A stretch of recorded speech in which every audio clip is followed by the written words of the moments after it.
Bonjour à tous. Voilà, je suis très heureux de vous retrouver de nouveau cette semaine au CEJ. Donc on est au Centre européen du judaïsme. On se retrouve ici 10 places de Jérusalem dans le 17e. Voilà, on espère vous trouver nombreux et nombreuses. Bezrat Hashem. Alors cette fois-ci, on va faire un cours, magistral, donc qui n'est pas forcément lié au cours, mais essayer de parler de sujets importants qui sont la confiance en soi et la confiance en Hachem. Oui, ce sont deux choses indépendantes. Oui, c'est-à-dire que on va essayer de comprendre d'abord comment on arrive à s'attribuer une confiance assez forte pour résister à certaines épreuves dans sa vie. Oui, ça s'appelle la confiance en soi. Est-ce qu'on a confiance en soi? Et aussi d'avoir confiance en Dieu. C'est une autre chose parce que la confiance en soi, c'est une émotion personnelle. Oui. La confiance en Hachem, c'est une conscience qu'Hachem existe. Et la conscience qu'Hachem existe est étroitement liée au fait comment dire, quand on parle de confiance en Dieu, c'est d'avoir confiance en la Torah d'Hachem. C'est autre chose. Parce qu'il y a des gens qui vont dire, je suis croyant, mais ils pratiquent pas la Torah. Ça va? Oui, je crois en Dieu, laissez-moi tranquille, pas de mitzvot, c'est zéro, quoi. J'ai compris, mais ça c'est avoir confiance en Dieu, c'est une chose, mais la croyance en fait qu'Hachem il ait déclaré un jour son existence et qu'il ait proposé la Torah, c'est autre chose. Ça va? Surtout qu'on sait que le monde en fait il fonctionne en fonction des mitzvot de la Torah. C'est ça qui est marqué dans le Midrash Rabbah, que Hachem il a regardé dans la Torah avant de créer le monde. La Torah existait avant la création du monde, mais en fait le plan qui va déterminer l'existence du monde dépend essentiellement des paramètres qui sont ceux de la Torah. Ça va? Ça paraît logique d'un côté, parce qu'il y a plein de lois qui sont qui sont gérées dans la vie et qui correspondent aux lois de la Torah, mais en fait c'est parce qu'elles ont été incrustées dans le monde, qu'elles sont acceptables et envisagées et logiques. Ça va? On aurait pu penser qu'on va vivre dans un monde où c'est la jungle. Voilà, la loi du plus fort, vous sortez dans la rue, on peut vous tuer, on peut vous voler, Comment ça se fait qu'on a une certaine forme de légitimité ou de respect des autres? Parce que la Torah considère que c'est interdit de voler, c'est interdit etc. Et cette interdiction, en fait, elle crée des règles qui font que le monde est géré par ces règles-là. Ça va? La confiance en soi. Alors, c'est très important déjà, avant de parler de confiance en soi, c'est d'avoir une connaissance de soi. C'est très important de déterminer qui nous sommes. C'est fondamental. Ce travail, en fait, on le fait principalement au mois d'Elul. C'est-à-dire que le mois d'Elul, c'est un mois qui précède. Oui, on sait qu'on fait les slichot, etc. Mais ce mois précède, en fait, le mois de Tishri, où on sait qu'on va avoir un jugement. Ce jugement, il va être un jugement qui va se concentrer essentiellement sur toute l'année prochaine. C'est comme ça que ça va se réfléchir. Maintenant, quand Hachem juge le monde, ou il juge la personne, individuellement, le jugement, c'est pas qu'on va passer devant un juge. Vous avez compris? Est-ce qu'il est condamné, il n'est pas condamné? C'est pas ça, non. En fait, le jugement d'Hachem, c'est de juger qui nous sommes. Et en fonction de ce que nous sommes, alors il va déterminer l'année prochaine quelque chose qui est prévu pendant les 2 jours de Rosh Hashanah. Ça va? Ces 2 jours, en fait, ils sont là pour être la réflexion de qu'est-ce que je vais faire de lui l'année prochaine. Qu'est-ce que je vais lui proposer de vivre? Qu'est-ce qu'il va devoir traverser dans sa vie prochaine pour pouvoir arriver à être une personne qui, on espère, atteindre quelque chose. C'est ça le jugement d'Hachem. C'est pas une condamnation, on passe au tribunal, vous comprenez? Ça n'a rien à voir avec ça. Mais non, pour bien comprendre son jugement, en fait, entre guillemets, la façon dont Hachem il a de juger des gens, alors il faut savoir qui nous sommes. C'est pour ça qu'il y a une allusion dans le Shir HaShirim, dans le Shir HaShirim qu'on lit le vendredi soir, c'est marqué Ani, Ledodi, Vedodili. En fait, les lettres Ani, Ledodi, Vedodili, en hébreu, Ani, c'est Aleph. Ledodi, c'est un Lamed. Vedodi, c'est un Vav. Et Veli, Li, c'est moi. C'est un Lamed. Ça fait le mois d'Elul. C'est une allusion au mois d'Elul. Ça veut dire que Shlomo HaMelech, lorsqu'il écrit le Shir HaShirim, et qu'il écrit ce verset, en fait, il fait allusion à quelque chose de très important, qui est de comprendre que le mois d'Elul, c'est ce qui est marqué dans le verset. Ani Ledodi, Vedodili. Je suis pour mon bien-aimé en parlant d'Hachem, et mon bien-aimé est pour moi quelque chose. Ça va? Il y a un rapport entre le Ani et le Li. Ani, c'est moi, et Li, c'est pour moi. Quelle est la différence entre le Ani et le Li? Ani et Li. Alors, pour comprendre qui je suis, il faut savoir se regarder. Qui je suis? C'est très important de savoir qui on est. C'est-à-dire de savoir se définir. Sur le plan intellectuel, sur le niveau intellectuel, sur les émotions, sur nos fragilités, nos traits de caractère. Qu'est-ce qu'on conserve, qu'est-ce qu'on essaie de modifier, qu'est-ce qu'on essaie de bonifier, oui. Pourquoi c'est important de se connaître? Parce que c'est clair que ce qui va m'arriver l'année prochaine correspond exactement à ce que je suis. Vous comprenez? C'est pas par hasard qu'il m'est arrivé une chose pareille. On a souvent expliqué dans les cours que la vie n'est pas une question. Ouais, il m'est arrivé ça, tiens, j'ai un problème. Ah, je me pose des questions sur ce qui m'arrive. Je comprends, tu as un problème, il t'est arrivé ça, ou tu as vécu ça, tu comprends pas. En fait, ce qu'il faut savoir, c'est que c'est profond, hein, mais ce qui nous arrive, en fait, vient solutionner notre personne, le Hani. Des fois, il nous a manqué d'être vigilant. Des fois, il nous a manqué de concentration. Des fois, il nous a manqué d'intelligence. Des fois, il nous a manqué de sensibilité. Des fois, il nous a manqué plein de choses. Ouais. En fait, ce que je vis, en fait, vient répondre à ce problème. Vous avez compris? Ce que je voudrais devenir, autant que ce que je ne suis pas. Ani. Si quelqu'un il se connaît, en fait, il peut à peu près savoir ce qui va lui arriver dans sa vie. C'est extraordinaire. C'est parce qu'on croit en Hachem qu'on est capable de savoir que ce qui va nous arriver a quelque chose qui a un sens pour nous. Vous avez compris? Par exemple, vous allez voir dans la Torah quelque chose qui nous paraît bizarre. C'est que lorsque les frères de Yosef, on a découvert que la coupe qui avait soi-disant été volée de Yosef se trouvait dans la sacoche de Binyamin. Voilà ce que dit la Torah. Alors, ils ont tout de suite répondu, Elohim, Dieu, Matzah Avon Avadecha. Dieu a trouvé la faute de tes serviteurs. En fait, on sait pertinemment que personne n'a rien volé. Ça va? Mais ils savent pertinemment que tout est Min Hashamayim. Alors, quel message on tire de là? Ben, il y a deux façons de réagir. Soit toi, tu vas porter plainte. Ben, parce que tu sais que c'est un traquenard. Soit tu vas comprendre que c'est Min Hashamayim. Parce que quelqu'un qui vole, en fait, il devient l'esclave de celui qui l'a volé. Mais pourquoi on me traite de voleur? Et pourquoi on me traite d'esclave? Parce que j'ai vendu Yosef esclave. Vous avez compris? Et donc je suis rattrapé dans ma vie par mes erreurs. Très important de comprendre ça. J'ai fait des erreurs. J'ai du mal à faire teshuva. Alors je suis renvoyé sur mes erreurs. C'est ça que voulait faire Hachem. Vous avez compris ce que je veux dire? Donc c'est ça, mais ça parce que je me connais, je sais qui je suis, je sais que j'ai un problème, je sais que là ça n'a pas fonctionné. Donc s'il y a deux façons de le voir, oui, ça veut dire que la lecture qu'on devrait avoir de sa vie répond à ce Hani là. C'est à ça que ça vient répondre, à je suis quelque chose. Et donc quelque part ça vient répondre. Donc soit je me dis mais non, je tombe dans le panneau de la lecture, c'est-à-dire mais c'est un traquenard cette histoire. C'est quoi? Bon, c'est évident que Binyamin n'a jamais rien volé et que qu'est-ce que vous essayez de nous faire croire? C'est une lecture. Il y a une autre lecture. C'est quand tu penses qu'Hachem n'est pas là, alors tu dis mais c'est quoi ce traquenard? Mais si tu sais qu'Hachem est là, tu penses autrement. Qu'est-ce qu'il a voulu me dire Hachem? Vous avez compris? C'est une autre façon de lire. Qu'est-ce qu'il voulait Hachem? Maintenant, si je ne crois pas en Dieu, alors je n'aurai pas, on va dire, l'intuition de ce que voulait dire ce message. Je n'ai pas d'intuition. Parce que je ne suis pas, on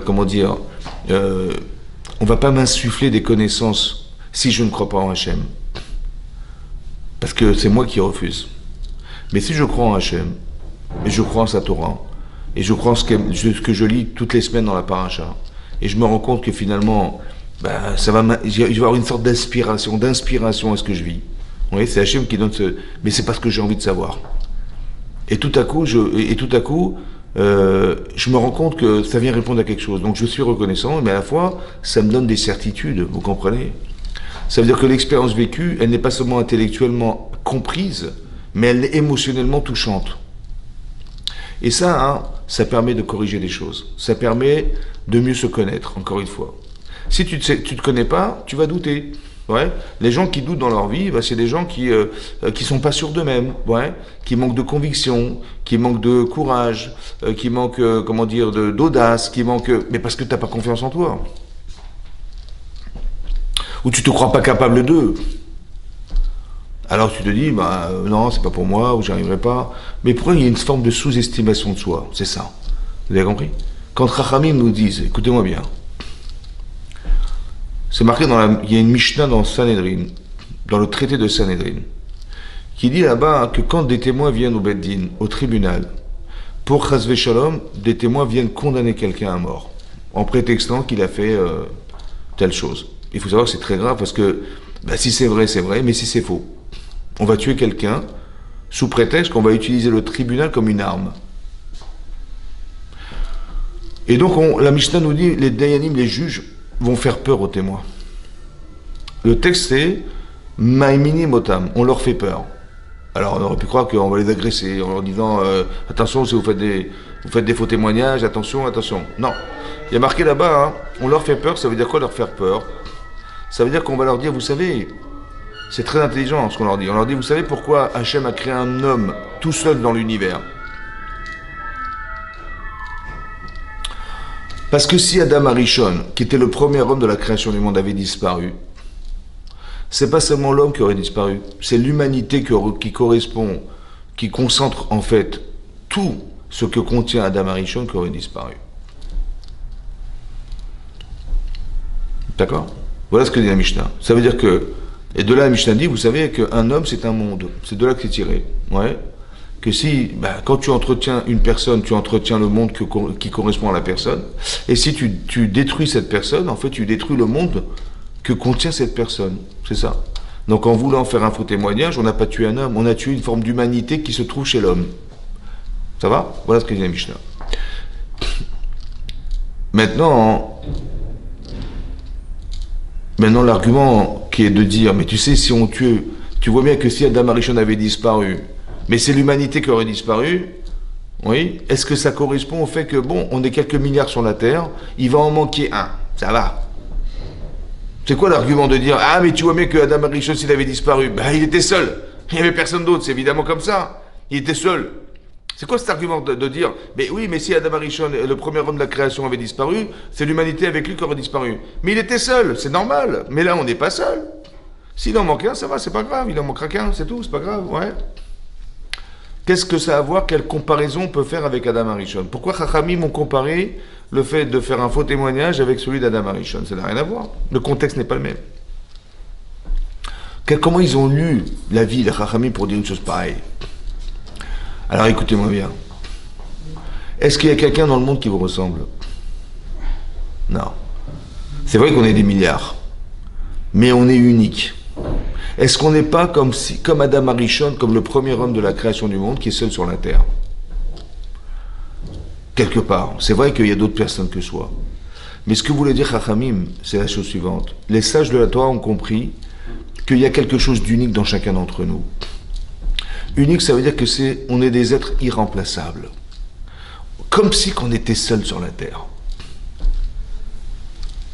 La Mishnah continue et dit, Lefichach, c'est pour cela, Chayav Adam Lomar. En hébreu, ça veut dire, Chayav, on est obligé de dire. Chayav, on est obligé de dire, Bishvili Nivra Olam. Pour moi, l'univers a été créé. Chayav Adam Lomar, je répète, Chayav Adam Lomar, je suis obligé de dire. Pour nous, ça nous paraît extraordinaire, parce que ça veut dire quoi? Ça veut dire quoi? Comment tu oses dire? Quoi, tout ça pour toi, c'est impensable. Quand je dis pour toi, ça veut dire que tout l'univers valait la peine d'être créé pour toi, tout seul. Donc ça veut dire que Hachem, il considère que tu es exceptionnel. C'est ça, non? Mais pourquoi tu n'y crois pas? Tu dis, mais c'est audacieux de dire un truc pareil. On a l'impression qu'Hachem, il s'est trompé, quoi.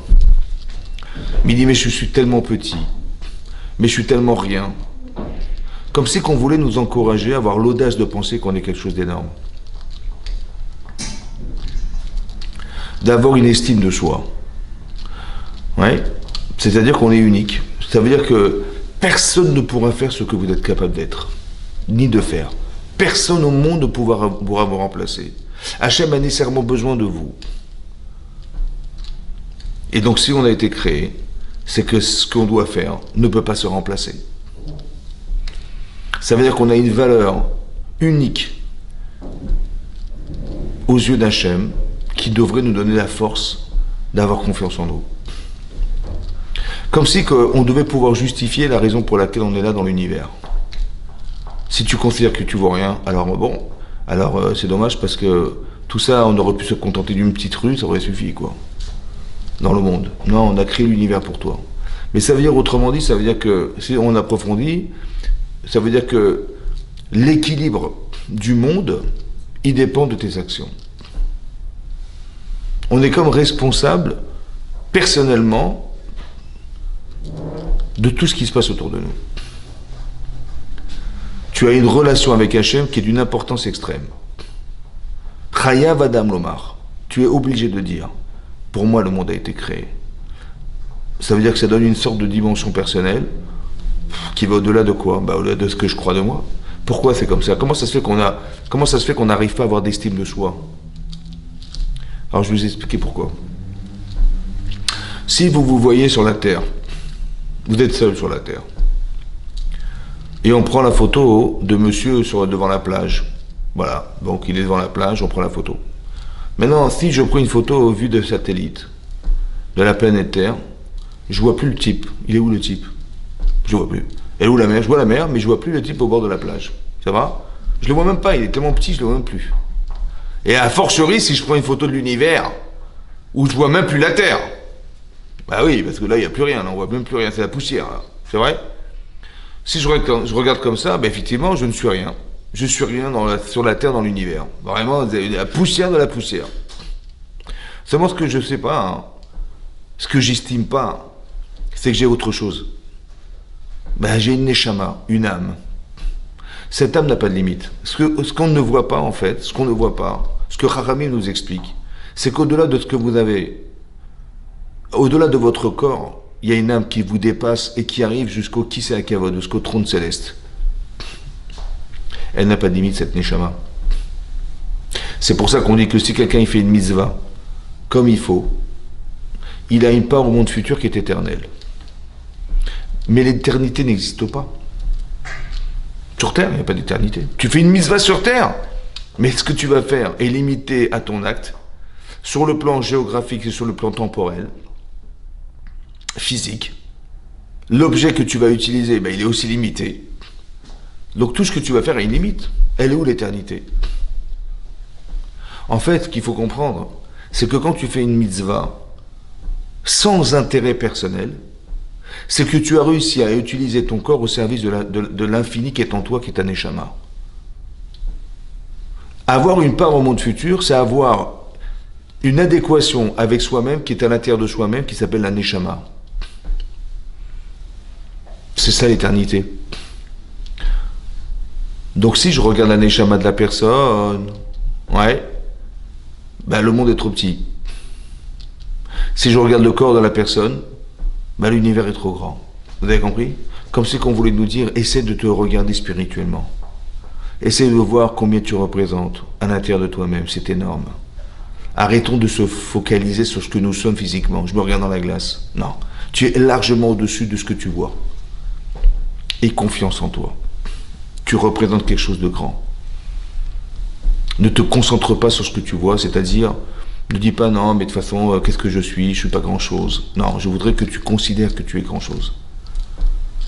C'est que si tu existes sur Terre, que si tu es juif, que si tu fais partie du peuple juif, si tu fais partie de ce qu'on a désigné être un élément du peuple juif, c'est énorme. C'est comme si qu'Avraham Avinu, il vient te voir et dit, Kol Chazak, tu fais partie de la famille. C'est comme si que Moshe Rabbeinu, il vient te dire, tu vois, tu n'étais pas là sur Mont Sinaï, mais en fait, tu étais là. Comment c'est là? Oui, tu étais dans ce monsieur là-bas qui est là, tu vois, ce monsieur-là, tu étais en lui. Ah bon, merci. Ah ouais, tu fais partie. Mais tu te rends compte, l'importance que tu revêts, le fait de savoir que tu fais partie du peuple juif, c'est énorme. C'est la confiance en soi, c'est-à-dire que tu vas voir que quand quelqu'un déconsidère sa personne, tout de suite, il se met des freins tout seul. Il y a des gens qui vont réfléchir, ils vont dire ouais j'ai réfléchi, ça je ne vais pas y arriver, ça j'y arriverai pas, mais si je pense que je vais faire ça, je ne vais pas non plus arriver à faire ça, et j'ai bien réfléchi que finalement je ne vais pas y arriver. Ouais, j'ai bien réfléchi, je pense que j'ai pas le courage, j'ai pas la force, j'ai pas la nécessité. Je dis mais non, c'est pas ça réfléchir. Réfléchir c'est pas de trouver des inconvénients. Réfléchir c'est de trouver les avantages. Qu'est-ce qui va faire de moi une personne sûre d'elle-même? Je veux que tu attestes les choses, que tu deviens quelqu'un, c'est ça que je veux que tu fasses.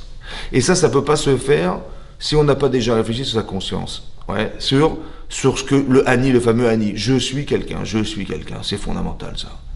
Donc essaie de voir tes forces, essaie de savoir qu'est-ce que tu peux faire de toi, savoir comment exploiter ta personne au mieux, ça va? Et c'est même possible que c'est parce que je ne sais pas me définir que je n'arrive pas moi-même à imaginer que j'aurais peut-être une âme sœur qui correspond à ce que je suis. Ça va? Parce que je ne sais pas me définir. Je veux me définir, je veux savoir qui je suis, je veux, et ça s'entend, des gens qui sont sûrs d'eux-mêmes, ça s'entend. Ça s'entend par la parole, ça s'entend par le comportement, ça s'entend par plein de choses. C'est ça la certitude de soi, vous avez compris? Ça se voit. Dans la capacité d'entreprendre quelque chose aussi, ça se voit aussi. Ouais. Vous avez compris? Ça peut être lié. Il faut se donner l'audace de faire des choses. Ça, c'est une chose à comprendre. La transformation de l'être. Comment on arrive à se transformer? Vous savez, c'est marqué à propos de la Akedat Yitzhak. Un jour, Hachem, il a proposé à Avraham Avinu une chose impensable, mais impensable. Alors qu'Avraham Avinu, il avait prié pendant des années pour avoir un enfant, et que sa femme est tombée enceinte miraculeusement. Un jour, Hachem lui dit, alors que son fils avait 37 ans, Kartna et Bincha, prends ton fils. Ok, il a dit, ben, j'en ai deux, j'ai Ishmaël et j'ai Abraham, et j'ai Yitzhak. Il dit, Asher Afta que tu aimes. Il dit, mais j'aime les deux. Et Tichi Decha, ton unique enfant. Mais ils sont tous les deux uniques. Ben, par leur mère, ils sont uniques. Il a dit Yitzhak. Et alors, Ve'ale oto leola, et monte-le en sacrifice en holocauste. Maintenant, ce que lui propose Hachem est incohérent, est inhumain. Ben, incohérent parce que, ben, comment tu peux demander à quelqu'un de tuer son enfant? Mais tuer, c'est interdit. Ben, monter un enfant en holocauste, c'est le tuer, ouais. Donc c'est interdit de tuer les gens, on est bien d'accord. Comment Hachem lui propose des choses pareilles? À part ça, hein, Avraham, toute sa vie, s'est battu contre les sacrifices d'enfants. Incohérence. À part ça, hein, si je tue cet enfant, dit Avraham, mais comment Hachem va réaliser la promesse qu'il m'a faite que j'aurai une descendance aussi nombreuse que les étoiles du ciel? C'est pas possible, vous comprenez? C'est incohérent. Oui. C'est même méchant de dire l'enfant que tu aimes, d'avoir dit l'enfant que tu aimes. Vous avez compris ce que je veux dire? Ça veut dire que le problème d'Avraham Avinu, c'est un problème qu'il a intellectuellement. Mais Avraham, c'est un philosophe, Avraham, c'est un penseur. Je fais ou je fais pas. Tout est là pour ne pas faire. Tout est là pour dissuader Avraham de faire la Akedat Yitzhak. C'est vrai? Alors, qu'est-ce que je dois dire? Quand il m'arrive un truc pareil, qu'est-ce que je fais? Eh bien, je me dis, d'un côté, c'est vrai que je dis à celui qui me dit, mais tu vas pas faire ça quand même. À l'intérieur de moi-même, je me dis, mais je vais quand même pas faire, je vais pas quand même me contredire devant toutes les personnes à qui j'ai fait faire tes chouvins en leur disant, mais arrêtez de sacrifier vos enfants. Je me contredis devant eux. Autant que je vais me sentir mal à l'aise en sachant que je me contredis moi-même. Autant que je comprends pas ce que veut Hachem, etc., etc. Donc j'ai plein de questions. Avraham a plein de questions. Mais les questions viennent de la méconnaissance. La méconnaissance de ce que veut Hachem. Je ne sais pas ce qu'il veut, je ne comprends pas. C'est pas parce que tu n'as pas compris que c'est faux.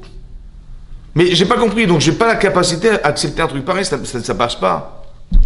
En fait, il a gagné parce qu'il m'a empêché de faire une chose. Laquelle? Celle que Hachem il m'a demandé de faire, c'est-à-dire de monter cet enfant au sacrifice. Alors qu'est-ce que je vais dire à Moïse Tsara qui me dit, mais tu vas pas le faire quand t'es pas fou, quoi? Je vais lui dire, écoute, tu as raison, ça se fait pas, tu as raison. T'as raison humainement, intellectuellement non plus, ça se fait pas, t'as raison. Tu as raison. Je me dis, j'ai raison de penser que ça ne se fait pas. Mais entre ce que je pense et ce que pense Hachem, qui c'est qui a raison? Ben c'est Hachem. Laisse-moi devenir intellectuellement ce que Hachem me propose d'accepter, c'est-à-dire la Akedat Yitzhak. Pour moi, c'est incohérent, mais je vais avoir la Emunat Hachem. J'ai confiance en Dieu. Je crois en Dieu. Alors je vais faire ce qu'il m'a dit. Ça va? Tout à coup, il prend son couteau, là, il s'apprête à sacrifier son fils. Il y a un ange qui apparaît et qui lui dit Al tishlach yanecha lanar. Ne mets pas ta main sur l'enfant. Al ta'aslo meuma. Ne lui fais quoi que ce soit. Qui a taïadarti, parce que je sais, qui irait le que tu crains Dieu. Qu'est-ce qu'il a dit? Il a dit ne mets pas ta main sur l'enfant, ne lui fais quoi que ce soit. Bah évidemment, s'il ne met pas sa main sur lui, il fera rien. Pourquoi l'ange, il a eu besoin de rajouter ne lui fais quoi que ce soit? Alors là-dessus, Rachid nous explique. Abraham, il a dit, laissez-moi faire quelque chose malgré tout. Laissez-moi faire une égratignure, laissez-moi... Il a dit, même ça, je ne veux pas. Pourquoi Abraham, il voulait absolument faire? Au lieu de dire, vous m'avez fait peur. Non, mais c'est une blague, c'est pas possible, tout était débile, c'était pas possible. Il n'a pas dit ça, il a dit laissez-moi faire quelque chose. Pourquoi il voulait absolument faire quelque chose? Il était capable de. Hein? Pour montrer qu'il était capable de. Mais ça va, mais en fait on lui dit non, ne fais pas. On lui dit l'inverse, ne fais pas. Alors pourquoi tu veux absolument faire? Qu'est-ce que fait l'action chez l'homme? C'est ça qu'il faut comprendre. Quelle est la différence entre penser et agir? Agir, on fait. On est dans le. Qu'est-ce que ça change? Tu es ce que tu fais. Hein? Tu es ce que tu fais. C'est vrai. Mais si je vais faire ce que je suis, bah c'est ce que j'ai pensé être. Qu'est-ce que ça change de faire? Non, pas du tout. Pourquoi? Ouais. Il y a un gap entre la pensée et l'action. C'est vrai. C'est vrai. Est-ce que je suis obligé de faire ce que je pense?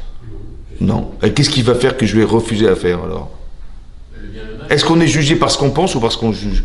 Est-ce qu'on devient par la pensée ou on devient par l'action? Devenir. Par l'action, par l'action. On est par action. C'est ça. Mais est-ce qu'on est par pensée? Non. Pas possible. Pas forcément. Non. Ça veut dire que à quoi sert la pensée alors? À préparer l'action. Conceptualiser une action peut-être. C'est ça. Mais on n'est pas parce qu'on pense. Mais qu'est-ce qui l'empêche? En fait, c'est quoi qui l'empêche? Vous savez ce qui l'empêche?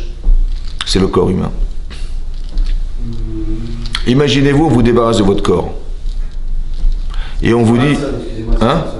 Comment? La différence, c'est Ratson. Oui, mais il est confondu avec un désir que je n'ai pas. C'est de tuer mon fils. Ça va? Et j'ai pas envie. Ça va? C'est mon corps qui est tellement attaché à cet enfant qu'il peut pas. C'est pas possible. C'est lui qui peut pas. Par exemple. Et là, il dit, non, mais attends. J'ai la volonté... Si son père n'avait pas été arrêté par l'ange, qu'est-ce qu'il aurait fait? Non, il l'aurait fait. Eh ben alors donc. Mais pourquoi on lui a dit non, il voulait absolument faire? Qu'est-ce que ça change? Pourquoi faire? Pourquoi faire? Alors écoutez-moi bien. Ce que l'action a comme incident chez la personne, c'est de permettre à la personne de devenir ce qu'elle pense. Parce que tant que tu n'as pas fait, c'est pas sûr que tu seras la personne. Vous avez compris ou pas? Par exemple, si vous vous imaginez sauter en parachute, ça va? On peut s'imaginer sauter en parachute? Ouais? Bah oui, je vois dans l'avion, j'ouvre la porte de l'avion et je mets mon parachute et je saute et je vole et je suis comme ça et hop, et j'ouvre mon parachute et j'arrive et j'atterris. Tac! Je me vois. Entre se voir, c'est intellectuellement que je me vois. Mais quand je suis réellement dans l'avion et je ouvre la porte et je vois le vent comme ça et je vois en bas, je vois même personne, carrément, c'est tellement haut, on est à 3500 mètres, 4000 mètres d'altitude et on me dit saute. Mais je me dis, attends, je saute, mais tu plaisantes. Et si le parachute s'ouvre pas, et j'ai plein de questions. Mais de quoi? D'où vient la question? Mais tu sais bien que c'est pas, tu sais bien que les gens ils sautent en parachute, qu'est-ce que tu risques rien? Je dis non, écoutez, je peux pas. Mais pourquoi tu peux pas? Parce que c'est pas ma tête qui veut pas. C'est mon corps qui a peur. C'est lui qui a peur. Vous avez compris? Et si je m'écrase? Hein? Vous avez compris? La question, elle vient pas de ma tête. Elle vient de mon corps. C'est juste que mon cerveau, il traduit corporellement ma problématique de sauter. Ton problème, il n'est pas intellectuel. Il est physique. Et donc, qu'est-ce que tu dois faire? Ben, tu dois sauter. Pour démontrer à ton corps que tu es, oui, capable de le faire. La preuve, c'est que si tu sautes une fois, tu vas faire sur toi. Direct. La deuxième fois, la troisième fois, la centième fois, bah, tu as plaisir à sauter. Tu dis, mais quand est-ce qu'on recommence? Mais je comprends, entre la première fois où tu m'as dit que c'était pas possible et la centième fois où tu dis, mais j'attends qu'une chose, c'est de remonter en parachute et de sauter, hein? Bah, tu vois bien que l'expérience vécue transforme la personne. C'est elle qui te rassure. L'inconvénient, il vient du fait qu'on a un corps. C'est lui qui va refuser, c'est lui qui peut pas. C'est lui qui tremble, c'est lui qui a peur, c'est lui qui pense que c'est pas possible. Il faut rassurer son corps. Alors l'expérience faisant, c'est ça que ça entérine. Laissez-moi faire quelque chose, c'est-à-dire, j'ai atteint un niveau, dit Avraham Avinu, parce que je suis pas quelqu'un qui pense les choses, je suis un intellectuel, un philosophe. Non. J'ai accepté qu'au-delà de ma connaissance, au-delà de ma compréhension, Hachem existe. Au-delà de mes intérêts personnels, Hachem existe. Laissez-moi devenir cet homme. Laissez-moi faire quelque chose. Vous avez compris ce qu'il voulait faire? C'est que quand tu agis, en fait, tu deviens la personne. Tant que tu penses, c'est pas sûr que c'est toi. La preuve, c'est comme ça. Pourquoi, hein, Quand on prie, il faut parler. Et si tu penses la tfila, la prière, ça passe pas. C'est pas une mitzvah. Il faut pas penser la prière, il faut la dire. Mais Hachem, c'est ce que tu penses. Qu'est-ce que tu as besoin d'exprimer par la parole, alors qu'en vérité, tu n'as pas besoin de parler avec Hachem. Hachem, il comprend tes pensées. Il les entend, tes pensées. Tu n'as pas besoin de lui parler. Pourtant, je sais que si je parle à Hachem, ça passe. C'est ça la mitzvah. Et si je pense la tfila, la prière, ça passe pas. C'est pas comme ça qu'on prie. Pourquoi? Vous savez pourquoi? Parce qu'on est dans un monde d'action. On doit être dans l'action. Mais à quoi ça? Mais pourquoi faire? Parce que quand par exemple, voilà, je parle, mais tu sais pas ce que je pense. Donc je suis obligé d'exprimer la pensée par la parole. Parce que tu sais pas lire mes pensées. Mais Hachem, il sait lire les pensées. Il n'a pas besoin que tu lui parles. Alors pourquoi tu as besoin de lui dire? Parce que Hachem veut qu'on soit dans l'action. Mais ça, la question, pourquoi faire? À quoi ça sert? À quoi ça sert? Puisque de toute façon, si c'est juste pour communiquer, ça sert à rien. Il sait exactement ce que tu penses, tu n'as pas besoin de lui parler. Il sait ce que tu penses, à quoi ça sert d'agir. Vous savez pourquoi? Parce que ce que tu penses, c'est pas forcément toi. Parce que quand je te dirais, ah, fais-le, tu dis non, mais ça va. C'était juste, je t'ai dit ça comme ça, j'ai pensé comme ça, c'est pas. Ça veut dire que si tu penses mal, c'est pas grave. Si tu penses bien, c'est pas non plus grave. Mais si tu parles mal, c'est grave. Si tu parles bien, c'est bien. Tu seras jamais jugé sur ce que tu penses, mais sur ce que tu fais. Ça veut dire que la vraie personne, c'est pas celle qui pense, c'est celle qui agit. Alors comme Hachem, il s'adresse à la vraie personne, alors il est obligé d'attendre que tu lui dises. Parce que tu peux très bien dire, mais moi j'étais pas engagé. Quand tu as parlé, ça veut dire quoi engagé? Mon cerveau et mon corps sont d'accord. Mon cerveau et mon corps sont d'accord. Parce que quand je te dis, mais tu t'es entraîné, machin, et tu as fait des années que tu attends ça, tu dis non, mais j'ai pas le courage, là, j'arrive pas là. Mais saute! Mais attends, on a expliqué comment sauter au saut à l'élastique du haut d'un pont. Ça fait 10 fois qu'on te monte des films, et machin. Je dis, ouais, t'as raison, j'ai pensé que j'étais convaincu, mais quand je suis arrivé devant, j'ai pas pu. On m'a attaché l'élastique à la cheville, on m'a dit saute, j'ai pas pu. Mais pourquoi tu n'y arrives pas? Mais je t'ai tout expliqué. Parce qu'il y a une différence entre ce que tu penses et ce que tu vas devoir faire. C'est ton corps qui refuse. Vous avez compris ce que je veux dire?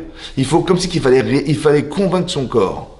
Il fallait se dire à soi-même en convainquant son corps que c'est oui possible. La confiance en soi, c'est d'arriver à trouver des mots qui correspondent à ce que ton corps peut entendre. Vous avez compris? Ça veut dire que si tu intellectualises trop les choses, ton corps ne comprendra pas. Ton cerveau, il va permettre d'avoir une dimension haute de ce que tu peux faire, mais sache que ton corps ne comprend rien à ce que tu dis. Donc il faut trouver les mots qui correspondent à ce qui va déclencher celui de désir. Par exemple, vous voyez bien que Shabbat, il faut bien s'habiller. Shabbat, il faut manger des plats bien particuliers. Il faut fêter ce jour. Mais pourquoi tu manges? Ça veut dire le Shabbat, on va faire la prière toute la journée, on va étudier la Torah. On dit le Shabbat, il est à l'image du monde futur. Mais dans le monde futur, on ne mange pas, je vous rassure, on ne mange pas. On aurait dû faire un jour d'une grande kedusha sans penser à ni manger ni quoi que ce soit. Non, il faut que tu manges. Pourquoi il faut manger? Pourquoi il faut se délecter? Pourquoi il faut absolument renègue? Il faut prendre du plaisir. Mais quel rapport avec c'est rabaissant à la limite de penser qu'on va bien manger Shabbat. C'est pas ça le Shabbat, c'est pas ça le Olam, c'est pas de manger. Hein. Comment ça fait qu'on mange? Ouais. Et comment ça se fait que si on sait que le Shabbat, en fait, ce qu'on fait, c'est la finalité de la création du monde. On te dit, voilà, ce monde-là dans lequel tu vis, il a été créé pour toi. Et ça se fait, de savoir qu'il a été créé pour toi, ça se fait. Ouais. Parce que tu reconnais qu'à l'origine de tout ça, c'est Hachem. Ça se fait. Ouais. Est-ce que nous, quand on arrive vendredi soir, ouais, on dit, Baruch Hashem, c'est Shabbat, heureusement qu'on va fêter la création du monde. Hein? Ou bien on va dire, heureusement que c'est Shabbat, on va bien manger, on va bien se reposer, on va bien... Vous avez compris? En fait, le rapport, il est corporel. Ça veut dire que si il n'y avait pas de plaisir, jamais tu aurais fait Shabbat de ta vie. Parce que ton corps aurait dit, écoute, ça m'a saoulé, on a fait les télim, ça va 5 minutes, on a fait la prière, merci beaucoup. En fait, je ne trouve pas d'intérêt physique. Et si tu n'es pas accompagné d'un intérêt physique, tu verras à un moment donné, tu vas te lasser. Alors il faut trouver un argument physique qui va justifier le fait que tu fasses Shabbat. Parce qu'il y a deux messages. Il y a un message intellectuel qui est de reconnaître qu'Hachem il est à l'origine de la création du monde. Et il y a un autre message qui est celui de savoir que ton corps, il a envie de vouloir continuer à faire ce que tu penses. Vous avez compris ou pas? Et bien, ce plaisir-là, il faut le créer. Pour qu'il ait envie de faire Shabbat, pas pour la même raison que toi. Toi, tu vas fêter la création du monde. Mais lui, il va vouloir kiffer le fait de manger des plats particuliers. Ça va? Ce discours n'a rien à voir. Il faut que tu trouves des arguments plaisants, matérialisés par quelque chose pour que tu fasses. Vous avez compris? Sinon, tu ne feras jamais. Comme si que quoi? Comme si que toi, quand on dit, vous savez, quand Hachem, il dit à Avraham Avinu, Lech lecha me'atsecha, Lech lecha, pars pour toi. Ben évidemment que tu pars pour toi, tu ne pars pas pour quelqu'un d'autre. C'est quoi pour toi? Et Rachid expliquait, il faut que tu trouves du plaisir à faire, à partir. Les anatra, ça veut dire le plaisir. Et les tovatra, c'est aussi pour le bien. Il y a le bien et il y a le bon. Le bien, c'est spirituel. Le bon, c'est physique. Il faut que tu partes avec les deux. Lecha, c'est ça toi. Tu as une neshama et tu as un corps. Si tu pars par plaisir, mais il n'y a rien de spirituel dans ce que tu vas réaliser, à un moment donné, tu dis, bon, bah, ça va 5 minutes, on a bien bronzé, on a bien mangé, je vais pas faire ça toute ma vie, c'est pas possible, je vais pas bronzer toute ma vie devant la plage de Delat. Et ça n'a pas d'âme, tout ça. Bon, après, tu vas te lasser. Parce que c'est physiquement agréable, mais pas spirituellement. Le contraire, c'est très spirituellement agréable, mais physiquement, j'ai pas de plaisir. Ben, je vais me lasser aussi. Alors, il faut que les deux fonctionnent ensemble. C'est ça, toi. Le Ani, c'est ça aussi, Ani. Il faut savoir que je suis composé de deux choses contradictoires. À la fois, j'ai une Neshama, qui n'a rien à faire sur terre, et j'ai un corps qui n'a rien à faire dans le ciel. Cette contradiction doit être solutionnée. C'est pour ça qu'on a des épreuves. C'est pour ça que, comme si qu'on devait faire la paix entre son corps et son âme. Et toute la difficulté, c'est d'arriver à trouver le pont entre les deux. C'est ça, toi. Quand je dis Annie, donc, quand je dis est-ce que j'ai confiance en moi, c'est que est-ce que j'ai confiance aux outils que j'ai dans ma tête, qui sont bien aiguisés. Je suis logique. Vous avez compris? Parce que quand vous allez décider un jour, on va tous décider quelque chose, tous les jours on décide. Mais est-ce que tu es outillé pour décider? Ben, si tu es un artisan, il faut savoir si ta machine, elle marche bien. Ouais. Si tu es un, je sais pas moi, t'es un agriculteur, c'est pareil. Si tu es un garagiste, c'est pareil. Est-ce qu'ils sont fiables, tes outils? Ben, c'est quoi mes outils à moi? Ben, mon outil essentiel, c'est mon cerveau. Donc, est-ce que tu sais réfléchir? Fondamental. Parce que si tu es fragile émotionnellement, si tu n'es pas logique, si tu ne sais pas mettre de l'ordre, si tu ne sais pas comprendre ce qui se passe, si tu n'as pas la connaissance, bah, tu dis bah, je ne savais pas. Ouais, je ne savais pas. Tu ne pourras pas t'en sortir. Il faut apprendre, c'est comme ça, il faut apprendre. Ah, il faut retenir, il faut apprendre à réfléchir, il faut apprendre à synthétiser les données. Il y a plein de choses à faire, mais c'est ton cerveau, ça. Maintenant, tu peux avoir un cerveau extraordinaire, mais ton corps, il a des envies qui sont plus fortes que ta raison. Alors, comment tu fais? C'est quoi un rachat? Un rachat, il n'est pas plus bête qu'un autre. Le problème, c'est que son corps, il est plus fort que sa tête. Donc, dans son intérêt personnel, il n'a pas intérêt à faire ça, parce qu'il va perdre. C'est un rachat. Un sadique, c'est qu'il met de côté ses intérêts personnels au service de ce qu'il doit penser faire. Et le rachat, c'est l'inverse. C'est que son intérêt est plus fort que ta raison d'être. C'est pour ça qu'il va escroquer les gens, il va exploiter les gens, il va être inconscient de ce qu'il fait, parce que le désir corporel, il est plus fort que la raison d'être. C'est pour ça qu'il est rachat. Il pense qu'à lui, en fait. Vous avez compris? Mais si tu ne te connais pas, bah, tu ne peux pas comprendre. Toutes les dictatures que vous voyez dans le monde, elles sont articulées par ça. On se fout de la liberté des gens. Ce qui compte, c'est l'exploitation qu'on en tire. Mais l'exploitation, c'est un plaisir corporel.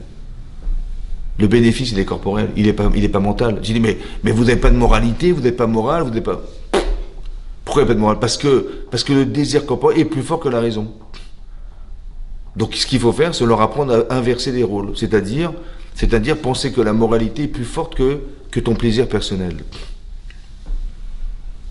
Quelqu'un qui fait une avéra, c'est parce que son plaisir est plus fort que la raison. Maintenant, comment tu vas raisonner Alors que tu sais pertinemment que par principe, ton plaisir, il est plus fort que ta raison. Comment tu vas faire? Tu sais que c'est comme ça. Un type, il tombe amoureux de quelqu'un, c'est très difficile de le raisonner. Hein. Ah oui, très difficile. Parce que l'amour rend aveugle. Parce que l'intérêt rend aveugle. J'arrive pas à le contrôler, j'arrive pas. Je ne vois même pas le problème. Mais comment tu vois pas le problème? Mais j'ai pas envie de le voir, en fait, le problème. Si un type, il est amoureux d'une fille, et on lui dit, mais c'est pas pour toi, mon chéri. Elle n'est pas du tout pour toi, cette fille-là. Je dis, mais non, vous dites n'importe quoi, elle va changer, et puis quand on va se marier, vous allez voir. En fait, tu n'as même pas envie de savoir qu'elle a un problème. Parce que si tu sais qu'elle a un problème, c'est une souffrance, tu vas devoir la quitter, ce qui n'est pas possible. Donc ton cerveau, il ne peut pas te faire souffrir au point que tu vas devoir quitter cette fille parce que tu l'aimes. Après, il faut juste analyser qu'est-ce que tu aimes. Si tu es simpliste ou si tu es profond. Bien compris. Si tu concentres tout ton intérêt sur ce qui n'est pas durable, alors tu vas te faire avoir. Par contre, il faut garder en tête ce qui est durable. Le physique, ça s'use. Mais les qualités humaines, elles ne s'usent pas. Donc si tu as mis tout l'accent sur le physique, bah, tu verras qu'elle va changer la vie. C'est exactement ce que la Torah nous dit dans Parashat Kitei Tzia Milchama. Un type, il s'est amouraché d'une femme pendant la guerre. Alors la Torah dit, écoute, de te l'interdire, je peux pas. Hein. Par contre, tu vas les laisser, elle va enlever ses vêtements de femme captive, où elle s'était super bien habillée, tu vas la laisser pleurer ses parents pendant un mois, elle va se laisser pousser les ongles, en fait, tu vas la rendre plus moche que ce qu'elle était au départ. Et là, maintenant, je te laisse juger. Pourquoi c'est comme ça? Parce que des gens qui sont attirés par des gens, des gens qui ont une attirance pareille, c'est que c'est une attirance physique. Si tu changes le physique, tu changes la pensée. Parce que tu la vois autrement maintenant, cette fille. Ah oui, sur cet angle-là, c'est vrai. Et là, tu commences à devenir lucide. Pourquoi? Parce que ton cerveau était noué au désir de l'épouser. Maintenant que tu la vois autrement, hein, tu as libéré ton cerveau de pouvoir juger que c'est peut-être possible que non. Ça va? Ça veut dire que dans ta tête, il faut que tu saches trouver des arguments qui vont te permettre de ne pas faire. Ou d'accepter de voir autrement. C'est très difficile ça. Mais c'est la forme de liberté qui va permettre de te libérer d'une problématique personnelle qui t'engage, qui est, ouais mais c'est difficile. Comme si que la souffrance qu'on pouvait avoir dans sa vie pouvait permettre d'arriver à déconnecter le plaisir que j'ai pour me donner la façon la plus objective de regarder les choses.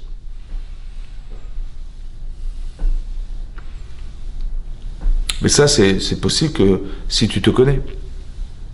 Tu connais tes limites, tu connais ta fragilité, ta force. Ouais. Quand vous voyez, par exemple, la personnalité d'Avraham Avinu, on vient de lui apprendre que son neveu, il a été pris en captivité par des rois qui ont battu, 4 rois qui ont battu les 5. Et monsieur, il part avec Eliezer et on fait la guerre. Il dit, mais pourquoi tu pars? Mais tu te rends compte, c'est suicidaire ton histoire. Il dit, mais j'ai une mitzvah, moi.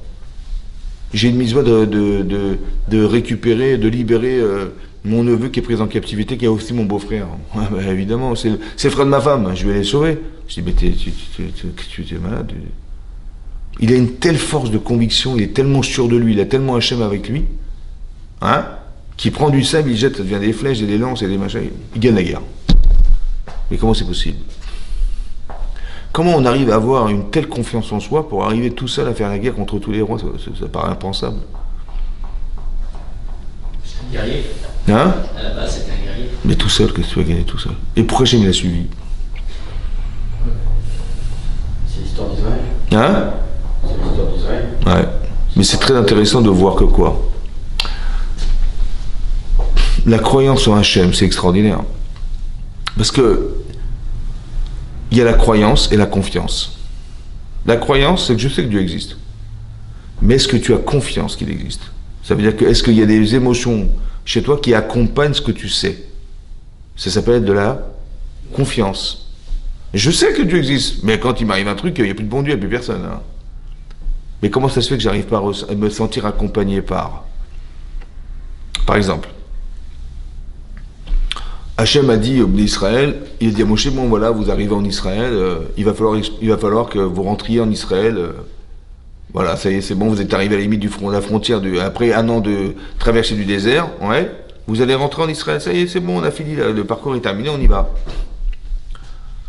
Les Bnei Israël arrivent à la frontière, et là, ils ont eu peur. Ils ont dit, bon, ben, on va devoir faire la guerre, de quoi il fait ce peuple, combien il y a de peuple là-bas, est-ce qu'ils sont armés, comment ils sont armés, est-ce qu'ils sont forts, ils sont faibles, où est-ce qu'ils vivent, ils avaient plein de questions. Et donc, ils ont été voir Moshe Rabbeinu. Ils ont été voir Moshe Rabbeinu. Il dit, bon, ça serait bien qu'on envoie des explorateurs. Moshe, il sait pas, j'envoie pas, il va consulter Hachem. Hachem lui dit, écoute, je t'ai dit qu'elle était bonne, il n'y a pas de raison que Moi, je te dis, elle était bonne. Mais alors, tu sais qui choisit, hein, tu fais ce que tu veux.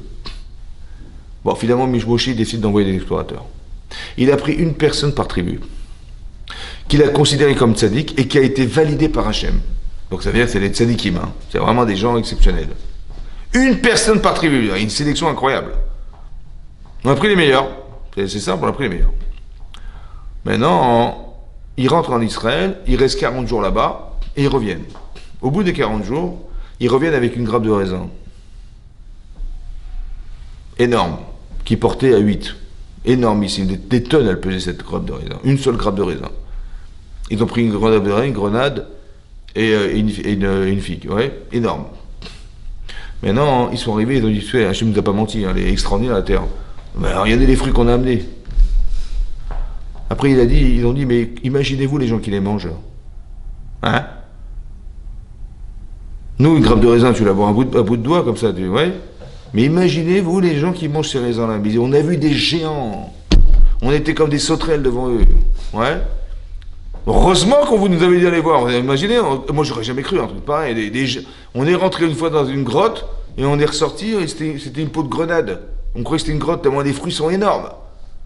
Mais les gens sont énormes. On était comme des sauterelles. Imaginez-vous, vous êtes devant une sauterelle, c'est vous la sauterelle. Et le type, c'est vous, c'est le géant là. On s'en sortira jamais. En plus, c'est même pas ça. C'est que tous les peuples, ils sont super armés et ils vivent dans des villes fortifiées, sur des montagnes. On n'y arrivera jamais. Impossible. En plus, je vais vous dire la vérité, il y avait des morts tous les jours. Et c'est une terre qui consomme ses habitants. Ils mouraient tous les jours. Vous voulez vivre là-bas? Ouais. Et ils ont convaincu. Et donc, on est resté dans le désert et ils ont pleuré. C'était Tisha B'Av. Mais ils ont dit une phrase comme ça. Ils ont dit Chazakou Mimenu. Ils sont plus forts que nous. Laissez tomber. Et Rachid nous dit, au nom de l'Agma dans Sota, plus fort que nous, comme si qu'ils avaient dit, plus fort qu'Hachem, plus fort que Dieu. Clapé par un mot, comme s'ils ont dit, c'est plus fort que le bon Dieu. Comme si qu'ils avaient dit. Ils n'ont jamais dit ça. Mais c'est comme si qu'ils avaient dit ça. Autrement dit, c'est ça qu'ils ont dit. Je comprends, ils n'ont jamais dit ça. Ils ont dit, ils sont plus forts que nous. Qu'est-ce que ça a à voir avec Hachem? Ouais.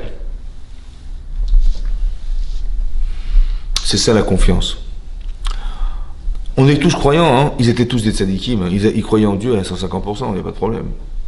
Mais entre la croyance et la connaissance, tu sais que Dieu existe, mais est-ce que tu es croyant? Est-ce que tu es confiant? C'est-à-dire, est-ce qu'Hachem t'accompagne? Ben, si t'accompagne, tu dis, tu rentres là-bas, tu vois des gens, tu dis les pauvres. Ils vont se faire massacrer, hein, parce que là, qui c'est qui peut empêcher Hachem de nous permettre de rentrer en Israël? Vous comprenez ou pas? Est-ce que tu te sens accompagné d'Hachem, ou tu crois en Dieu sans être accompagné par Hachem? Vous avez compris la différence? Est-ce que tu as dans ta vie l'émotion qu'Hachem t'accompagne? Si t'accompagne, tu dis les pauvres. Et si t'as peur, tu dis mais c'est pas possible, on n'y arrivera jamais. Si t'as peur, ça veut dire quoi? Comme si que quoi, hein, que c'était plus fort que ce que tu savais. C'est-à-dire Hachem. C'est ça qu'Aviachol. Comme si qu'ils avaient dit mais c'est plus fort qu'Hachem. Vous avez compris ou pas? Ça veut dire qu'il y a une différence fondamentale entre la connaissance que tu as d'Hachem et la conscience qui t'habite en permanence de savoir qu'il existe. C'est différent. Ça veut dire que tu peux être un grand tzaddik parce que tu as réussi l'interro.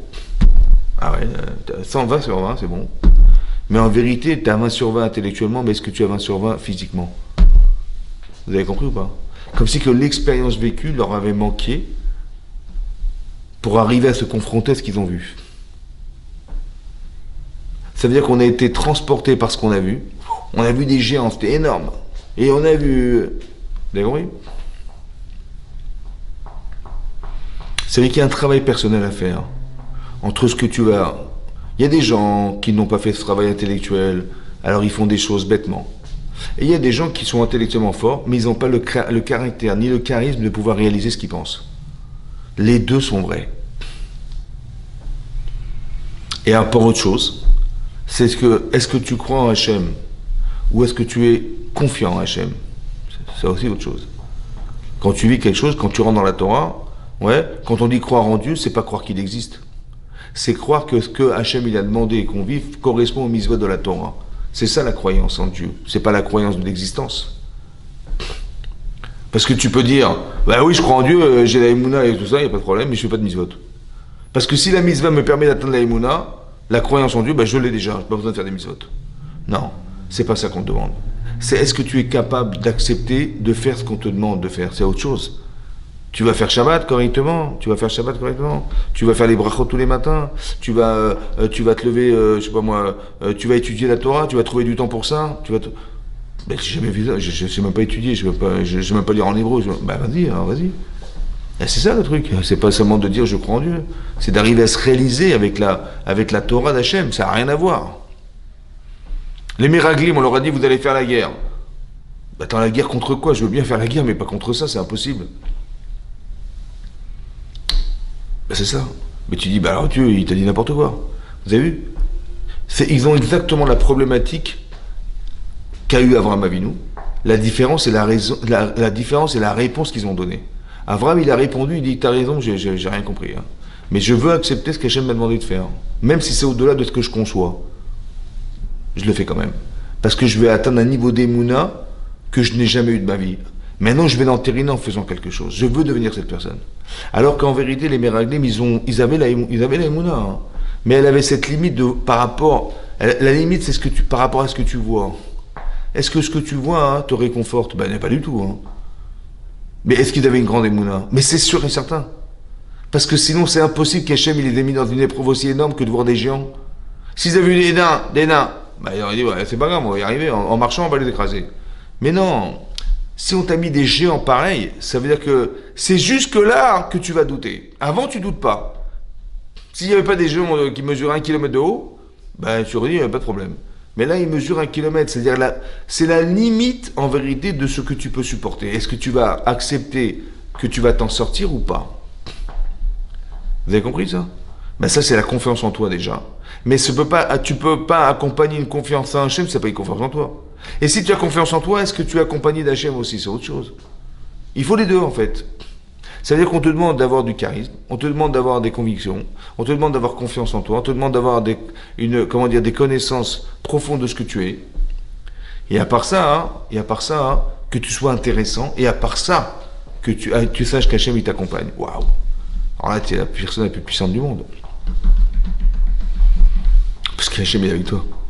Il te prend la main, tu es la main à la main avec lui. C'est extraordinaire. C'est pour ça qu'Abraham, il n'a pas eu peur. Il a dit, mais il a pas eu peur, il a pris du sel, il l'a jeté. Hachem, il est obligé de le sauver. C'est comme tu es obligé de sauver tes enfants. Mais si tu es sûr que c'est ton père. Ah, tu es sûr que c'est ton père? Ouais.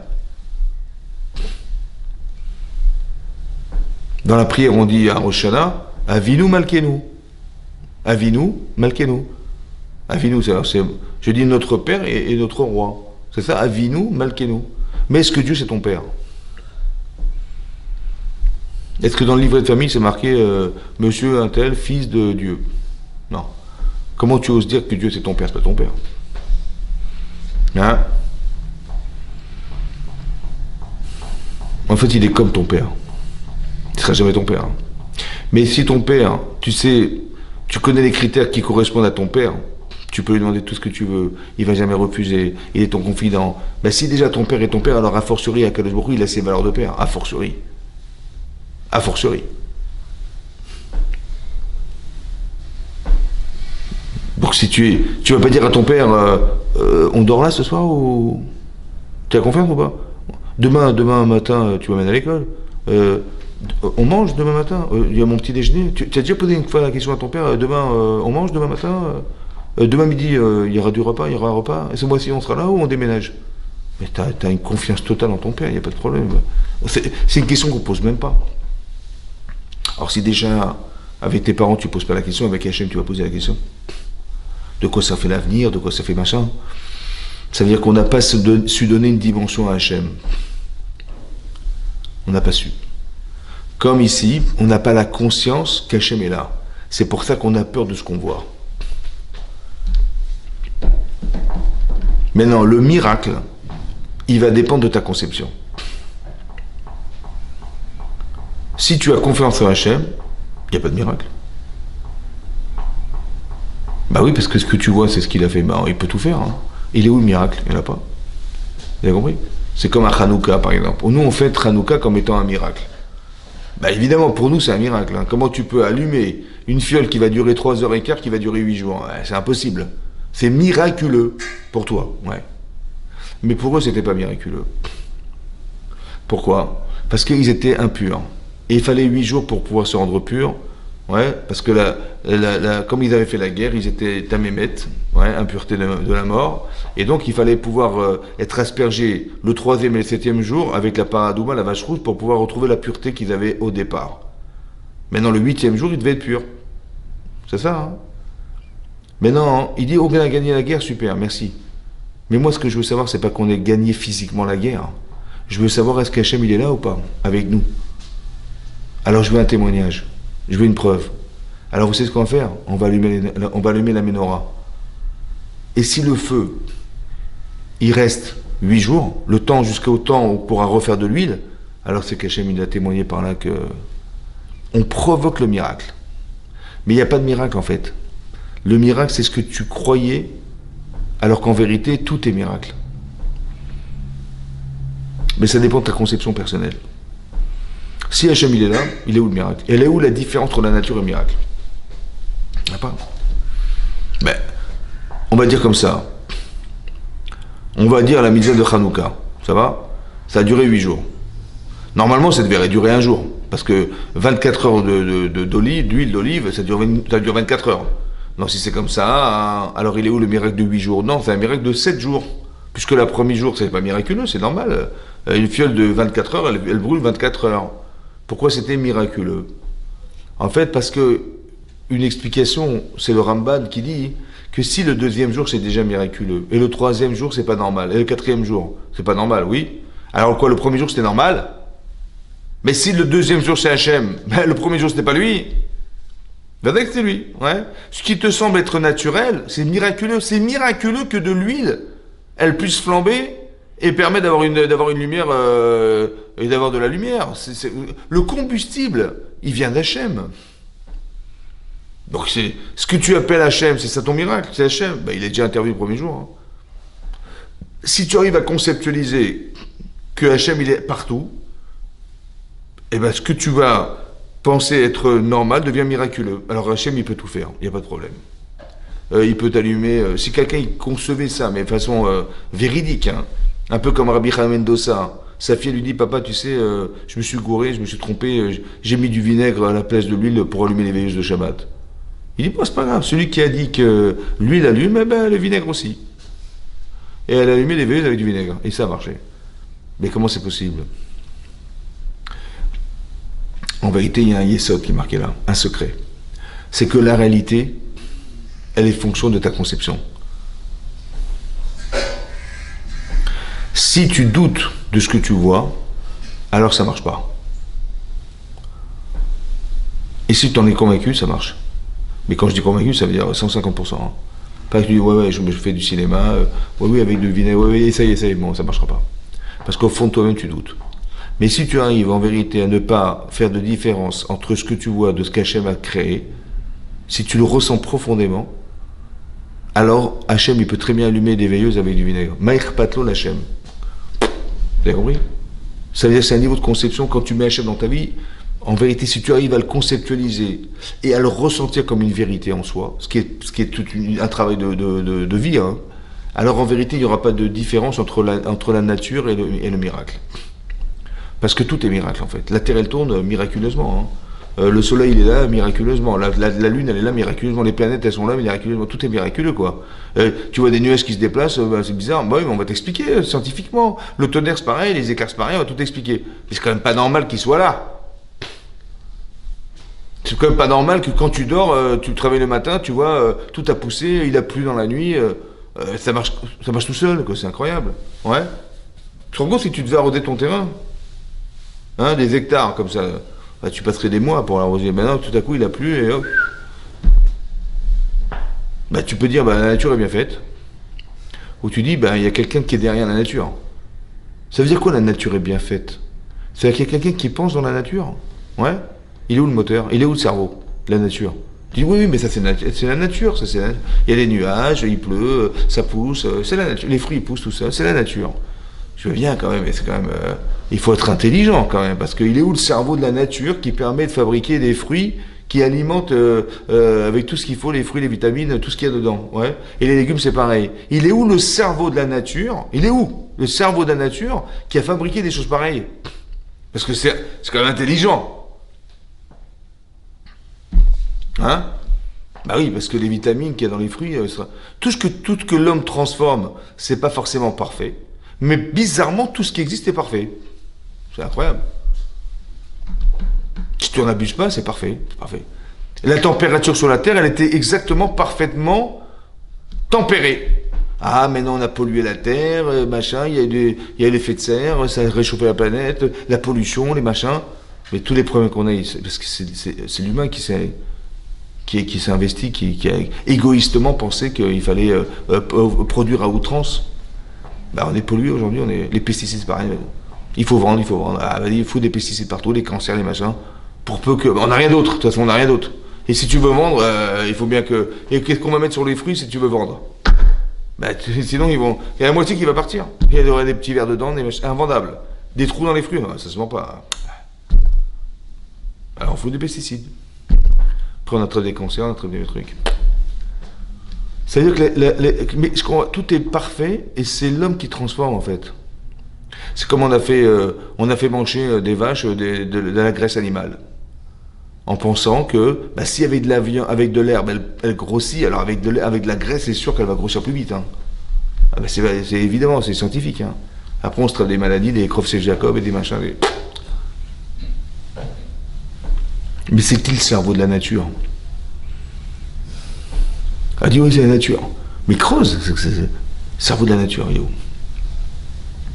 Comment ils sont arrivés là, les animaux? Je sais pas, il y a des poissons, il y a des trucs. Et comme par hasard, déjà comme par hasard, tout existe. Comme par hasard, chaque chose qui existe a besoin de l'autre. Et comme par hasard, c'est exactement adapté à l'homme.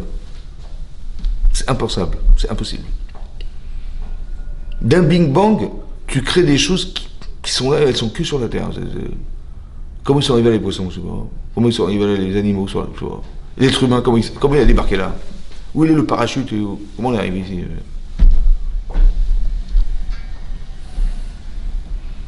Et un être humain aussi complexe que ce que nous sommes, la complexité de la création de l'être humain, tu aurais bien fait, moi, Hachem, hein, c'est... Quoi, tu vois des gens qui sortent de la Terre comme ça? Si encore des gens qui sortent de la Terre, tu dis, tiens, c'est marrant, la Terre elle produit des êtres humains, c'est magnifique. Mais c'est même pas le cas. Elle est bien faite la nature. Elle est intelligente la nature. Mais très très intelligente. Hein. Mais il est où le cerveau? Il n'y en a pas. Et si c'est intelligent, c'est qu'il y a un penseur. C'est comme la Gemara dit là-bas, qu'il y a quelqu'un qui est venu voir Rabbi Akiva. Ouais. Il lui a dit, c'est qui a créé le... Tu dis, le monde a été créé par qui? Il dit, par Hachem, Akadosh Baruch Hu. Il a dit, mais prouve-moi qu'il existe, Dieu. Il a dit, qu'est-ce que tu portes sur toi? Je dis, ma veste. Il dit, mais c'est qui a fait la veste? C'est qui? C'est le couturier. Et les chaussures que tu portes? C'est le cordonnier. Il dit, tu sais quoi, ta veste, elle prouve qu'il y a un couturier. Et tes chaussures, elles prouvent par elles-mêmes qu'il y a un cordonnier. Et ben tu vois, le monde tel qu'il est fait, ça prouve qu'il y a un créateur. Parce que c'est trop intelligent, c'est pas possible. Que ce que tu vois est très réfléchi, c'est forcément que c'est un penseur qui l'a pensé. C'est impossible d'imaginer que ça a été créé tout seul. Ouais. C'est comme tu prends un flacon d'encre et que tu jettes en l'air, et que ça tombe sur une feuille, ça peut faire qu'une tache. Parce que ton acte n'est pas réfléchi. Ça ne peut pas faire quelque chose de réfléchi. Mais si on te dit non, j'ai jeté le flacon en l'air, et hop, ça écrit un Y. Et ça écrit un O, ça écrit un N. Mais parfait, hein, parfait, un N parfait. Et j'ai jeté comme ça, parfaitement un N. Tu y crois ou pas? Non, pourquoi non? Parce que d'écrire un N, il faut réfléchir. Mais l'acte que j'ai fait d'avoir jeté le flacon en l'air, c'est pas réfléchi. Quelque chose qui n'est pas pensé ne peut pas créer quelque chose de créé, ne peut pas fabriquer quelque chose de réfléchi. C'est impossible. Or, si tu vois que le monde est pensé, bien pensé, c'est qu'il y a forcément un penseur. C'est impossible. La Terre, elle tourne tout le temps à la même vitesse. Il y a des saisons. C'est impossible. Vous avez compris ou pas? Et bien ça devrait développer notre émouna. Et aussi notre confiance en Hachem. D'avoir aussi la certitude qu'on était sur le mont Sinaï. Qu'il y a un jour la Torah a été donnée. Qu'il y a une mitzvah de pratiquer la Torah et les mitzvot. Ça fait partie des fondamentaux de la vie, ça. De croire en Chachamim. C'est fondamental. D'exercer quelque chose qui amène à ce que j'ai l'émounat Hachem. La croyance en Hachem. C'est fondamental. Et là, Hachem, il peut m'accompagner dans ma vie. Oui. C'est comme par exemple Eliezer, le serviteur d'Abraham, alors qu'on lui a demandé d'aller chercher une femme pour Yitzhak, ben moi j'avais pensé qu'il allait partir chercher la femme d'Yitzhak. Alors qu'avec des fiches, il va remplir des fiches, questionnaires. Non? Ben non. Il a pris Hachem. Pourquoi il a pris Hachem? Parce qu'il a dit, bah, intellectuellement ça s'entend, dis bon tu vas trouver une fille, ok. Bon, à l'instant T où tu l'as trouvée, elle est superbe. Alors, vraiment c'est la fille qui correspond vraiment à, je pense qu'elle correspond vraiment avec Yitzhak, c'est super. Mais qu'est-ce que t'en sais? Demain, et après-demain, et dans 3 ans, et dans 5 ans, et dans 10 ans. Est-ce que tu peux... T'es prophète? T'es prophète, toi? Je savais pas. Ben non, on n'est pas prophète. Donc qu'est-ce que t'en sais alors? Ben j'en sais rien du tout. Alors comment tu oses penser que tu vas la trouver? Alors qu'est-ce que tu fais? Ben tu pries Hachem. Et là-bas, qu'est-ce qu'il a dit Eliezer? Il a dit Akrena Lefanaï, viens par hasard chez moi. Si je propose à cette femme de me donner à boire et qu'elle me répond à vous et à vos chameaux, ce qui est improbable, hein, alors je saurai que c'est elle. Je saurai que tu as choisi cette femme pour être la femme d'Isaac. Par hasard. L'improbabilité que ça arrive. L'improbabilité, c'est un révélateur que c'est divin. Parce que quand c'est normal, bah c'est normal. Mais quand c'est improbable, tu dis, ah, il m'est arrivé ça, mais ça pouvait pas arriver, hein. C'est Minash Shamaim. Mais pourquoi c'est Minash Shamaim plus qu'autre chose? Parce que c'était improbable. Exactement ce que j'espérais, c'est tombé. Improbable. L'improbabilité révélatrice de l'intervention d'Hachem. Alors il a dit, je vais faire comme ça. Je vais proposer quelque chose d'improbable. Qu'elle me donne à boire et à mes chameaux. Elle aurait pu répondre n'importe quelle réponse. Il y a des millions de réponses. Ouais. Écoutez, je suis désolé, je suis une jeune femme, allez vous chercher, vous m'amènez l'eau. Ou elle aurait pu dire, écoutez, avec plaisir, bah, bye bye. Ou elle dit, vous avez besoin de quelque chose, je peux porter vos valises. Non, il y a plein de réponses. Non, il fallait qu'elle réponde à moi et à mes chameaux. Et ça, c'était improbable. Et c'est ce qui s'est passé. Il y a marqué Terem qu'il allait d'abord, avant qu'il ait fini sa phrase. Elle était là. Et il a dit, bonjour mademoiselle, est-ce que je peux boire de votre cruche? Il dit, bien sûr. Et je me même proposé de vous donner à boire à vos chameaux. Baba. Il y a juste qu'elle a dit quoi. Maintenant, pourquoi ça n'a pas pris de temps pour la trouver? Il aurait pu attendre 1 mois pour la trouver, ou je sais pas moi. Il n'a même pas fini sa phrase, elle était là, la fille. Parce que comme ça, moins tu penses que tu vas y arriver, parce que c'est pas dans tes mains, et plus tu laisses la liberté à Hachem de le faire. Si tu dis non mais je vais y arriver, hein, je vais aller, je vais trouver, je vais me renseigner, je vais machin, et puis il faut que je la trouve moi, et machin, bah tu peux passer 25 ans de ta vie, hein. Mais si tu dis, écoute, de toute façon, c'est pas dans mes mains. Et j'ai même pas envie de croire que c'est possible. J'ai même pas envie de croire que c'est possible. Et dans la mesure où c'est impossible, plus c'est impossible, et plus je veux dire, et plus je laisse la possibilité à Hachem de me proposer de la trouver. Et bien c'est ce que je vais faire. C'est ça qu'il a fait Eliezer. Il a dit, mais j'ai même pas la prétention de croire que je vais trouver. Vous avez compris ça? C'est ça qui est marqué là. Vous avez compris? J'ai même pas la prétention de croire que je vais trouver. Et moins je pense que c'est possible, et plus je laisse la possibilité à Hachem de le faire. Il n'a pas fini sa phrase, elle était là. Pourquoi? Parce que si tu laisses une conception divine dans ta tête, alors pourquoi tu voudrais qu'Hachem il te fasse perdre du temps? Le temps, c'est le temps du doute. Le temps, c'est le temps de te construire. Le temps, c'est d'arriver à des convictions. Le temps, c'est ça le temps. En vérité, l'image, elle est là. Mais elle est où? Elle est à 50 cm ou elle est à 2 km? Elle est à un jour ou elle est à des mois? Ben, ça dépend, de ta conviction personnelle et combien tu laisses de place à Hachem dans cette histoire. Je ne parle pas dans tous les domaines. Je parle dans le domaine du mariage, par exemple. Parce que dans tous les autres domaines, il faut que tu agisses, évidemment. Il faut que tu choisisses toi-même. Tu dis pas, je suis dans la rue, j'attends qu'on mette les tefilines. Voilà, je suis comme ça, j'attends qu'on mette les tefilines. Non, il faut que tu ailles acheter tes tefilines et qu'il faut que tu les mettes toi-même. Mais ça dépend de toi, ça. Mais il y a des choses qui ne dépendent pas de toi. Il y a des clés qui se dépendent que d'Hachem. Comme d'avoir des enfants, c'est Hachem. La résurrection des morts, c'est Hachem. La pluie, c'est Hachem. Et le mariage, c'est Hachem. La parnassa, c'est Hachem. C'est comme ça. Alors qu'est-ce que je fais moi? Je dis, bah ouais, je vais chercher, je vais trouver. Bah, je ne sais pas ce que tu vas trouver.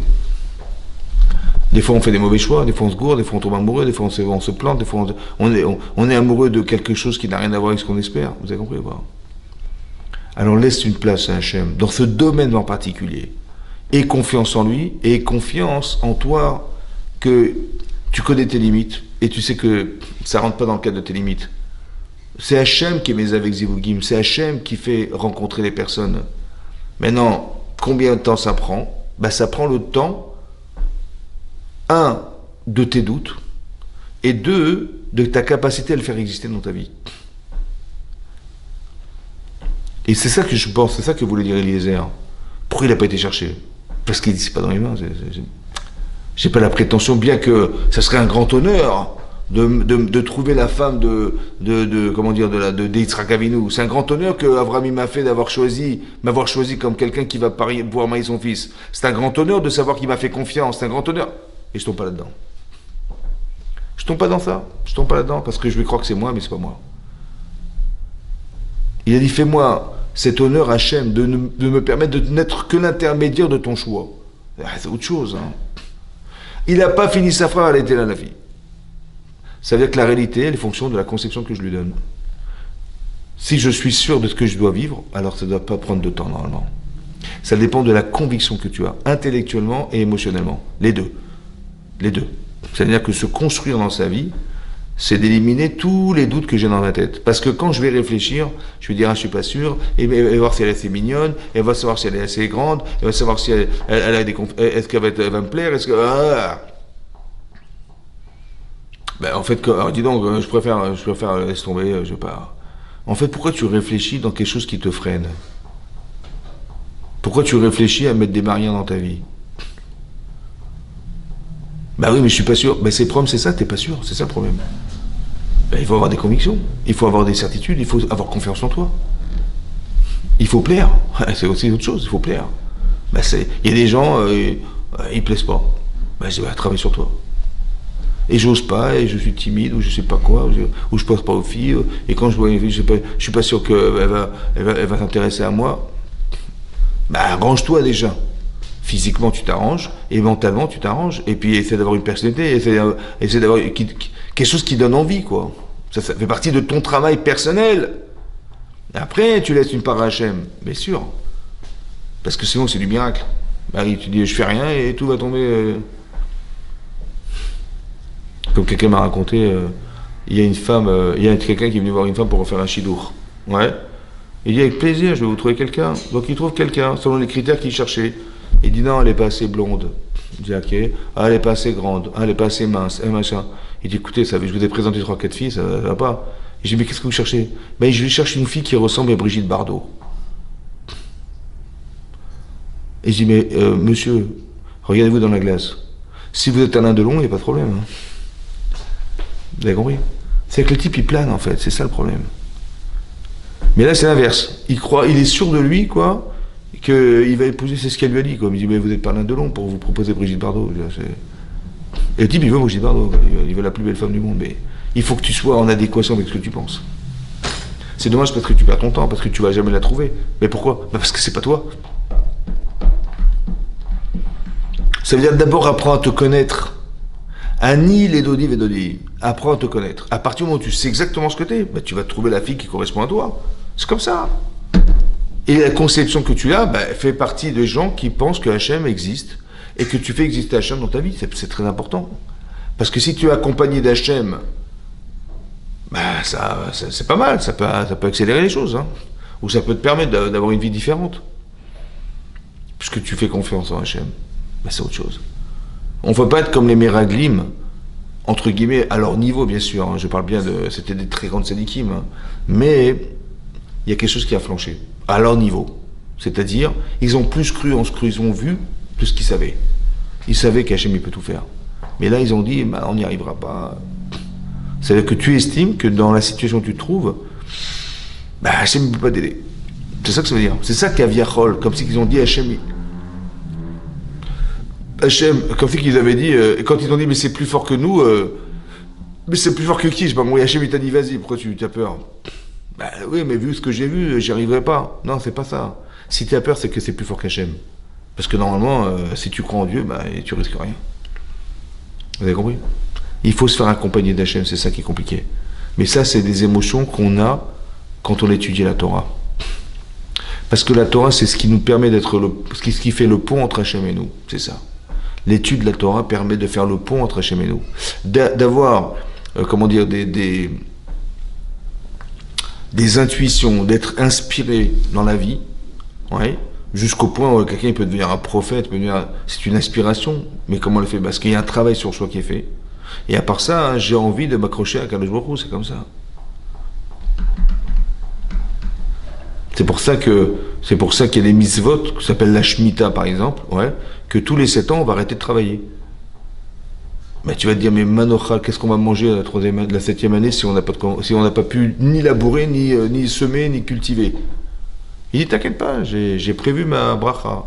Il va avoir la 3e année, la 7e année, il y aura 3 années d'abondance.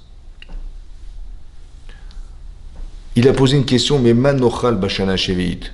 Qu'est-ce qu'on mangera la 7e année si on n'a pas pu ni labourer ni semer? Alors ne lui réponds pas, mais je comprends pas, mais confiance en Dieu?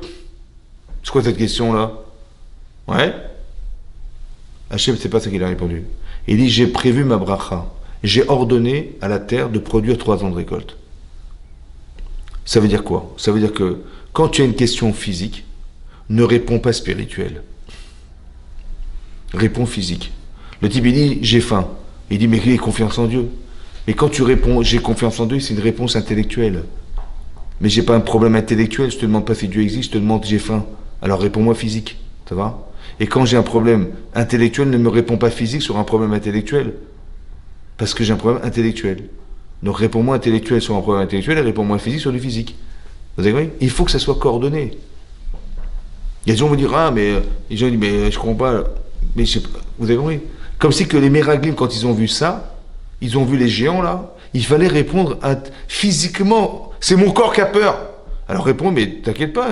Je me dis, mais Hachem, il va pas te laisser tomber. Il faut réfléchir à donner des réponses physiques quand c'est physique. Et intellectuel quand c'est intellectuel. Vous avez compris? C'est ça qu'il faut faire. Quand tu sais que t'as des raisons de trouver une parnassa, tu réponds à ton corps, je vais y arriver, Hachem il va m'aider à trouver une parnassa, à avoir une subsistance. Et si je cherche une femme, Hachem il va m'aider à trouver cette femme, etc., etc. Mais il faut que tu te dises à toi-même, il faut que tu te parles à toi-même, il faut que pas que tu dises, mais non, mais qu'est-ce qui me dit que, et tu vas tomber il y a des choses qui vont polluer ton cerveau en pensant que tu vas pas y arriver, etc. Mais tout ça c'est articulé parce qu'il y a une fragilité, il y a une base qui justifie intellectuellement la fragilité. Pourquoi tu penses ça?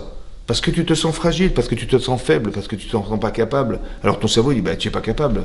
Et donc il dit, il peut arriver ça. En fait, il va réfléchir en fonction des données, hein, le cerveau. Donc si tu le laisses penser comme ça, c'est... Vous savez, où il y a des gens qui sont perfectibles. Et on ne sait jamais. Ouais. Il peut arriver ça, il peut arriver ça. Tu as une chance sur 1000, mais ça peut arriver. Mais c'est invivable. Parce qu'une chance sur 1000, c'est improbable. Tu dis, mais c'est arrivé, j'ai un exemple, quelqu'un, voilà, il lui est arrivé ça, il n'a pas eu de peau une fois sur 1000. J'ai compris, mais c'est un contre-exemple. C'est pas une règle. La règle, c'est la majorité.